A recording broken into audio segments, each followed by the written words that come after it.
dando lectura íntegra del documento. Y fuera de eso, yo puedo hacerle preguntas adicionales con relación al documento, para que el juez se informe más qué hay detrás de este documento. Por poner un ejemplo, ¿en qué fecha firmó usted ese documento? El 1 de abril del 2012. ¿Recuerda usted dónde estaba el día que firmó ese documento? La visita. ¿Era una sala de juntas? ¿Había más personas allí? Estaba usted solo. Después, ¿a quién le entregó usted ese documento? Miren que estoy haciendo una serie, estoy contando una historia detrás de este documento, más allá de lo que dice este documento. Entonces, digamos, una cosa es el mecanismo de autenticación, que es poner al autor a reconocer su documento. Segundo, el mecanismo de introducción, que es la forma en que lee el documento y el juez se informa del contenido del documento. Y por último, ya cuando le hago todas las preguntas sobre este documento, simplemente le digo: señor juez, permiso para acercarme al testigo, por favor proceda. Y señor juez, le solicito que tenga como prueba documental número 1 de la Fiscalía el documento suscrito el 1 de abril del año 2014. Muchas gracias.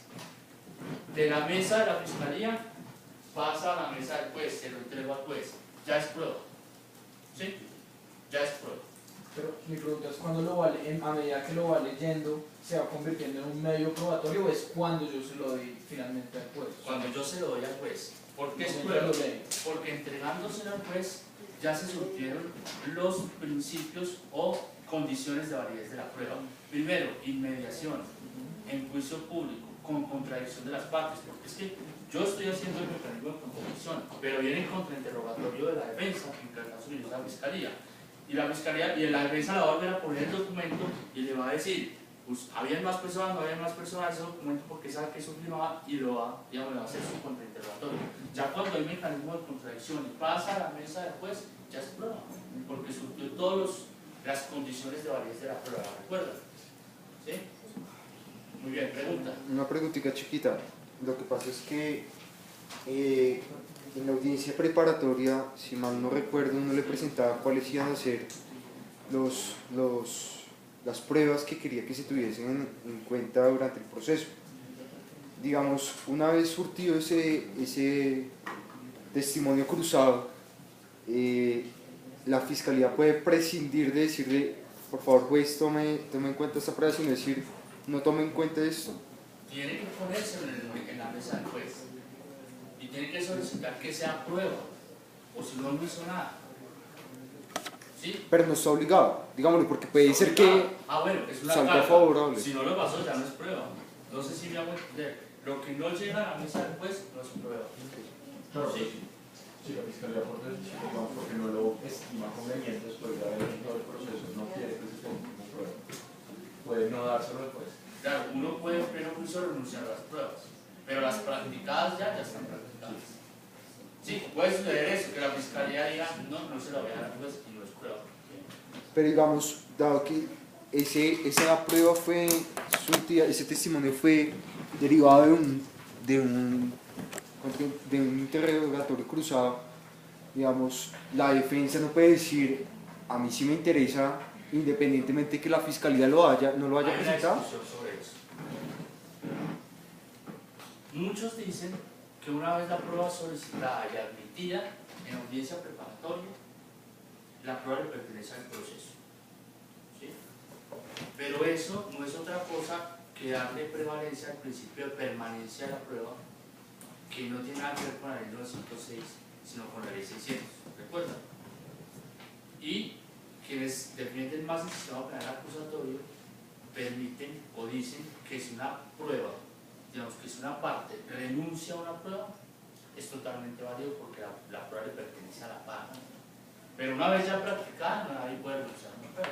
Ya practicada, ya no pasó nada, digamos, ya es prueba. Y ya cuando es prueba, ahí sí le pertenece al proceso. ¿Qué pasa? Y pongámonos en esta hipótesis. Piensen ustedes son defensores, ¿sí? Y dentro de su teoría del caso, Laura, dentro de su teoría del caso, siendo ustedes defensores, tienen previsto que un testigo de la Fiscalía vaya a declarar y hacer un buen contrainterrogatorio, ¿sí? Entonces, gran parte de la teoría del caso de la defensa depende de que ese testigo vaya a declarar. Y resulta que en la mitad del juicio la fiscalía dice, mire, este señor no va a venir, yo desisto del testimonio. La defensa va a decir, pero ¿cómo así? Si yo estaba pensando que él iba a venir y yo iba de malas. Si usted lo quiere como testigo, ¿qué debió haber hecho? Pedirlo también como prueba, a pesar de que ya fue la prueba de la defensa. Se puede. Es decir, si Camilo ya es un testigo de la fiscalía, para mí es importante también hacerle preguntas a él, pues yo también lo pido como testigo. Y ahí ya no corro el riesgo de que la fiscalía me renuncie al testigo y me quedo yo sin ese contenido.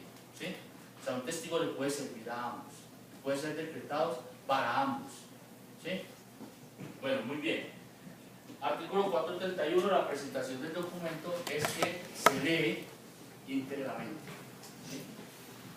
Esas son básicamente las reglas del documento. Miren, sobre esto hay tomos, hay tratados enteros de documentos, sobre todo el Código de Procedimiento Civil y una normatividad muy rica frente al documento, habla de las clases de documento, de las taxas de falsedades, y en algunas cosas es posible aplicar esas reglas en el procedimiento penal.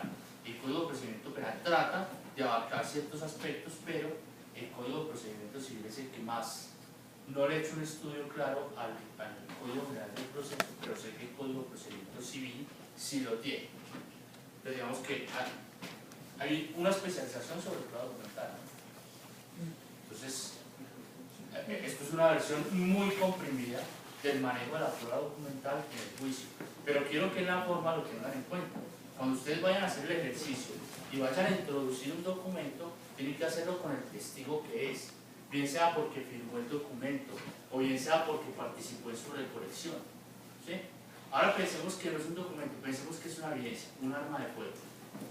¿Sí? Obviamente el arma de fuego no la firma nadie, no hay un autor de un arma de fuego, pero ¿quién la recolectó? El policía que firmó por primera vez la cadena de custodia.